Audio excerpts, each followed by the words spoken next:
Yeah, so this RNA Society conference was the first biology conference that I attended, and I'm a computer scientist by background. So, you know, playing Eterna and listening to some of Riju's talks and, just diving into like RNA was really interesting. And, I learned it through the game and through reading books and listening to talks. And I thought that was a really fun way to get into the field. And now RNA design has become a big part of my PhD direction. And I'm really interested to share some of that with you guys today. I'll try to talk a bit about and connect it to Eterna as well. And I've been told that this audience, I should assume, is in here in their capacity as gamers, right? So I'll try to make it intuitive and less academic.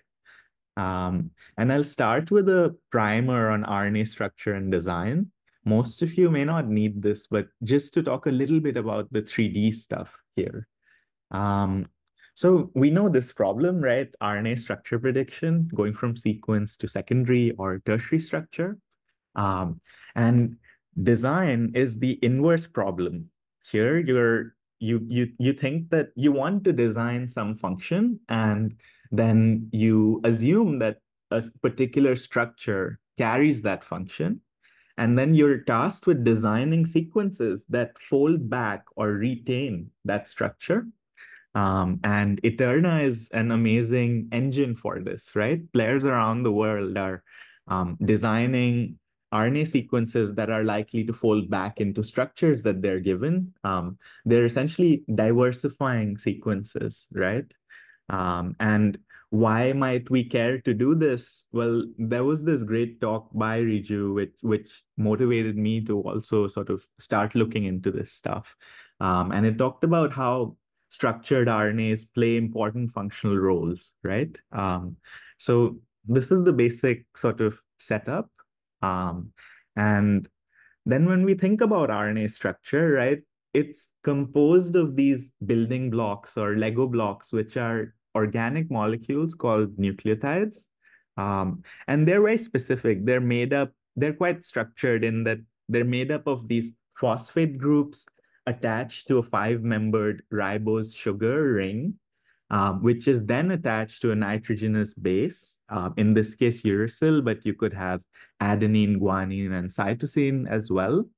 And the main variable part in RNA building blocks are these bases. The ribose and the phosphate is usually composed of the same atoms. They can be arranged differently in 3D. And what happens is that these building blocks like to pair up or to form these chains where the phosphate from one of them will kind of bond with the um, five prime end of the ribose from another one. And they get arranged in a chain known as the phosphate backbone. So this kind of arrangement with these base atoms, importantly, sort of sticking out and being potentially free. And then what they like to do is to fold up on itself. So this backbone is this long chain of these phosphate bonds. And then it likes to fold up on itself. So what happens is that adjacent strands, the base atoms will bond with each other, will form hydrogen bonds with each other. And this is base pairing. And when you get the base pairing right in Eterna, you get this feedback and it's really satisfying, right? So this is what's happening there. And then additionally, right, these bases are planar rings. And when rings stack upon each other, we get another phenomenon called as base stacking. And this base stacking interaction also holds and drives together RNA structure. So these interactions sort of help RNA form and maintain a 3D structure, along with other sort of aspects as well. Um, and these interactions are actually what give rise to modular motifs within RNA. So stems and loops and bulges and so on, right? Like these are kind of higher level motifs as a result of these kind of physical interactions.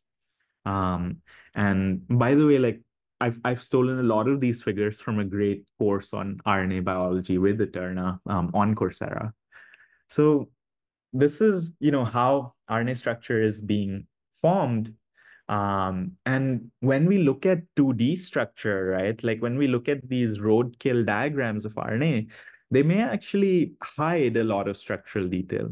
So there's this great article by Wissens and Kieft, which sort of, one of the things it tries to tell us is that these unpaired regions, which you may look at and think are unstructured, are actually extremely structured and are often really important for function. Okay. So, these regions have very specific folds, which may not result as base pairs, but are important for functionality. So in this case, they bind to another molecule, a ligand, to form the aptamer binding domain for this particular RNA. So function is dictated by 3D structure for which we can potentially design new sequences. And this is the perspective that I think a lot of new Eterna puzzles are also taking, right? With pseudoknots and other sort of 3D visualizations. Um, and then, like, the last thing I want to say is an emerging view in the field is that it's not just some rigid 3D structure, but these motifs and these atoms in RNA are constantly moving and jiggling. So they are quite dynamic, and often the functions that are the most exciting, I think, the functions which involve some sort of molecular logic, right, are often due to more than two conformational states or more than two structures, a sort of structure switching capability in RNA. So, when you want to detect a metabolite or a ligand, then your RNA takes up one state, and without it, it takes up another state. So you have this on-off logic. And I think being able to perhaps design this kind of logic, right, may be the key to a buzzword like programmable biology. And it's something that I find really exciting. So that brings us to some of the work that we're doing, right? And I think this is where we can connect to Eterna a little bit as well. So we want to build a framework where you can provide design constraints, some functional goals that you have, or maybe some states that you want your system to take, maybe some partial functional motif, and out will come RNA sequences that you can reliably test in the lab for this function. And this is like Eterna, right? Where it's a system for um, gathering lots of RNA sequence designs. And I guess there it's driven by human intuition and gameplay. And we want to build machine learning systems to learn some of these design rules in a data-driven manner. So what we what we do is we start with a structural perspective. So we're gathering known RNA 3D structures from something called the protein data bank, but it's really the data bank of all biomolecules. And we're going to use this to train generative models, which are tailored to RNA. So they can understand something about the 3D sort of hierarchical structure for RNA molecules, perhaps something about their dynamics as well. And then you can sample or create new designs based on patterns that you've learned from your training data.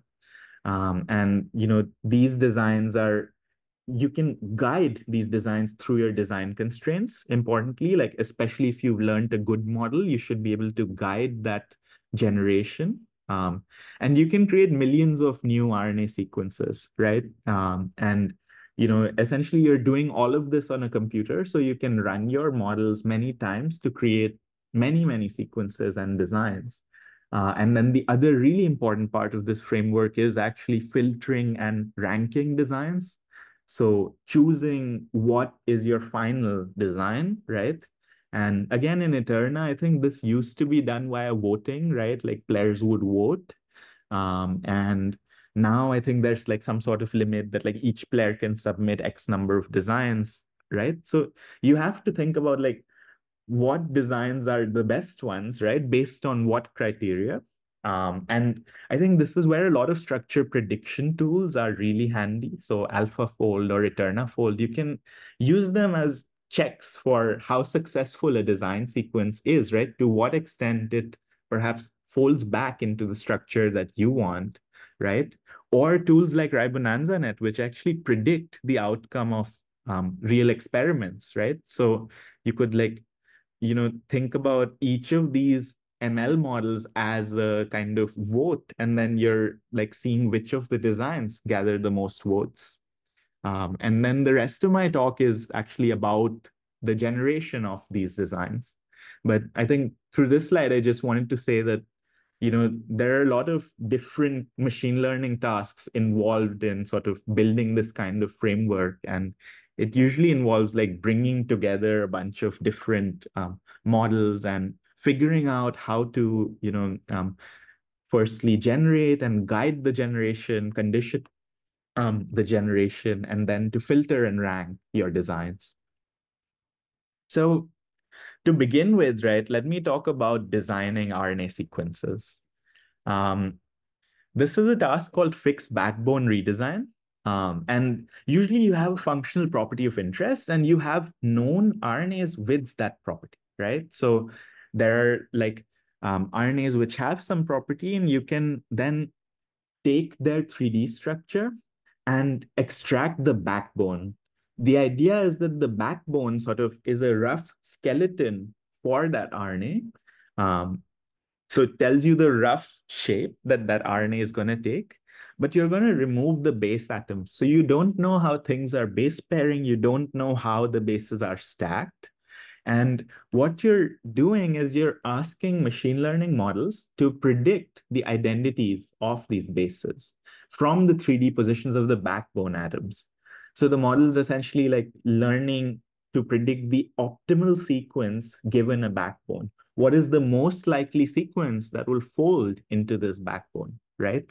And essentially, like if you're able to train these systems well, then you can potentially design sequences that are very stable or would really like to adopt certain backbones. And here the analogy really is to language models like ChatGPT, which I think probably everyone would have tried, right? And the idea is that you're giving some context, right? You're giving some prompt or some paragraph, and these models are generating the next word, one word at a time. So they're predicting the probability of the next word, right?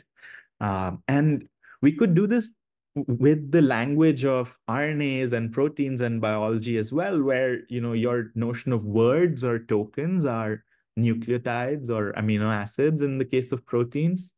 And you give a partial sequence and you sort of complete this. Um, Kate Shulgina talked about this just yesterday, right? Like language models for biology are really starting to work. And in our case, right, like for the problem that I talked about, you're conditioning on some partial sequence as well as structure. So you have that backbone structure as your prompt or as your context, and you're training these language models conditioned on structure. So for proteins, there's been a really successful sort of system called protein MPNN, which works really well for designing new proteins. And in our work, we were trying to build similar system for RNA, which we call Grenade. And these models are trained on PDB structures. So essentially, they get biased towards what is in the PDB. So these are thermally stable biomolecules, usually that are likely to express. Um, and our system Grenade works as follows. You're given an RNA structure or multiple structures. So you can be given a conformational ensemble. You're going to extract the backbones, and then you're going to encode these 3D structures using a graph neural network. Graph neural networks essentially learn how to kind of model the interactions between different nucleotides. So each nucleotide becomes a node in a graph, and its nearest neighbors become edges that it's connected to. And these neural networks learn how to kind of understand something about the local environment or local substructure around each nucleotide. And then using that information about the local substructure, your sequence decoder, which is a language model, will generate your RNA sequence. So the graph neural network provides the conditioning or the context, and then your language model generates the new sequence. And all this is trained in a self-supervised fashion. So you're getting these backbone and sequence pairs from the PDB, and you're training your model using that. And essentially, like just as what I said, right? RNA backbones can be thought of as these 3D graphs. So each node is a nucleotide, and you connect it along the chain, so along the sequence, as well as in 3D space, you look at your nearest neighbors. You can pick like some arbitrary number of nearest neighbors, and you're drawing edges between them. So each node is kind of locally connected, has some notion of local fit or local environment, which hopefully is enough clues for the model to guess how the bases are paired and how the sort of rings are stacked. So that's the idea or intuition behind these kind of models. Um, and we wrote a brief primer on these kind of models, which are powering all sorts of things like AlphaFold or new molecular dynamics force fields and so on, right? Like these neural networks are actually common across a lot of machine learning applications for atomic systems. And if people are interested in getting into the field, we sort of wrote a primer on this as well. So we set out to, see what we can do with Grenade, and we compared it to Rosetta. Rosetta is a physics-based tool developed by Das, Nicholas, and Baker. And Rosetta is a very popular protein design framework. And then here we were comparing to the RNA kind of version of these tools on a benchmark that selected 14 RNAs from the PDB, which were of interest. And what people measure here is how well you can recover the native sequence. Given a backbone structure, how well are you recovering the true sequence? This is not perfect, right? Because, ideally you actually want to recover things that are like your native sequence, but sufficiently different. But this is what we currently have. And what we saw was that our deep learning based tool is doing better than the physics-based Rosetta as well as older tools. But perhaps what's more important is that deep learning is much faster. Like once you train the model, it's just a single sort of pass through your network. Whereas Rosetta is based on optimization, where you sample a move and you accept and reject it, and you keep doing the sampling till you converge. So this is quite slow, whereas deep learning methods, I think, are just going to be much faster and perhaps more broadly accessible because of that. And just to say that we did try to be fair in this benchmark when we were comparing. And generally, I think it's also worth noting that like the Rosetta tools weren't like very recent. So it may be the case that this is not the fairest comparison, but that we do think that deep learning tools might be the way forward for these kinds of tasks. And here are some examples, right? Like this is just cherry picked to show you a particular like guanine ribose switch.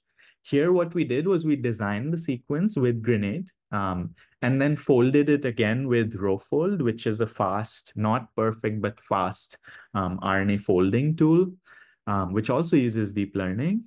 And, the main point of this slide is to show that, these designs do seem to at least computationally fold back into structures very similar to what you started with. So in gray is the original sort of backbone, and colored is the refolded design. And when we were measuring some self-consistency type metrics, then we saw that models were quite good at recovering base pairing and moderately good at recovering structural details as well. So true experimental validation is still ongoing. We're working with Phil Holliger's lab at the MRC LMB to test out some self-replicating ribozymes. I also entered some grenade designs into the recent Eterna contest, which is also on, or Eterna Lab, which is also on ribozymes as well. And I think the DAS Lab also has like a sort of community benchmark for other people who are developing these kinds of tools. So I'm really excited to see how that goes. I think that's where we really know whether these things work. It's fun to do things on a computer, but I think experimental validation means you have a lot more skin in the game and you need to think a lot more deeply about what you send to the lab, which I think is, less talked about in papers than like some new methodology, right? So experimental validation is still ongoing. But we've tried to make this tool open source. So all the code to train and build your own versions of this model is on GitHub. People have been using it to sort of outperform us as well. And, I do recommend you to check it out if you're new to deep learning and so on. Like we've put resources there as well. Um, and we've also created Google Colabs, which make it easy to use this model. So if you have a PDB file, you can sort of get new designs for it, and you can get visualizations for it as well, which compute some metrics and show you how your design might look like. And we're trying to improve this and trying to make it more accessible for people to use. Um, the next thing I want to quickly talk about is actually designing new RNA structures. And here, maybe the idea is like, given a function of interest, instead of finding something that is like that function, right? Can we design new backbones which can accommodate that function? Can we design new backbones and sequences, right? And this is a harder problem because you're now modeling the 3D coordinates of your backbone, right? It's not just about the kind of identities of your nucleotides, but also the location of your backbone in 3D space. So it's a problem that's very close to folding as well, right? And systems here are very similar to AlphaFold and so on. And here the analogy is to image generation models. And this is because they all use this framework called diffusion models, which are a framework to, generate new data by learning to first iteratively noise your data to corrupt it. And then what you learn is a sort of back mapping or a denoising process where you denoise your data to in multiple steps to iteratively create new structures. And the idea here is that it's really hard to create new realistic things, right? But it's really easy to create new jumbled up images or new jumbled up 3D structures and then apply your network on this jumbled mess to create something real. So when you iteratively sort of unscramble something, you can get new structures or new images. And you're essentially learning to mix and match some substructures from your training set. What makes this framework really powerful, right, is this notion of conditioning or guidance. So in DALI-like systems, you can provide a text prompt, right? And then it really creates images which are similar to that prompt. And the idea is to bring these kind of capabilities to biomolecules as well. Being able to prompt and condition these models can be really powerful. So these kind of things do exist again, right? The Das Lab and Joe Yestelman had this really interesting tool called RNA Make, which scaffolds functional motifs by using algorithms to sort of place substructures. Um, and what we tried was a first attempt at sort of building something towards systems like this, which are perhaps using deep learning and are more data-driven um, and kind of modernized, like using the latest generative modeling tools. So we built this kind of flow matching model, very similar to a diffusion model, which is trying to generate RNA 3D structures. It works as follows. Um, and what we found, right, and this is still work in progress, but what we found is that you can generate realistic RNA backbones in the sense that they locally look like RNAs. But what might be happening is that your training data is quite biased. So the model seems to regurgitate well-known RNAs. So whenever you ask it to create something of length 80 or so, right, it likes to create tRNAs, which there are a lot of in its training data, or at length 120 or so, it likes to create these 5S ribosomal RNAs. Again, it's seen a lot of those. So it sort of it learns to memorize the patterns there. So it may not be creating truly novel structures, which I think is interesting to think about, like how we can, start doing that, or to what extent conditioning or guidance could bring out novelty here as well. So to conclude, right, we're trying to build these generative models for RNA design, and I hope this was like an interesting, intuitive primer on that. And we want to help people use these tools and experimentally validate them, right? Um, but they are obviously limited. Like they're limited by the biases in the data. Um, that doesn't mean that they may not be useful yet. And they're limited in that maybe they don't explicitly incorporate broader cellular context and the true drivers of RNA structure. I'm really interested in thinking about how we could combine ML models with high throughput experimental assays. And I think like RiboNanzaNet is a really cool sort of um, push in that direction for the community, right? So it's something that we're also trying to think about. And with that, I'm happy to take questions and connect. And thanks for listening as well.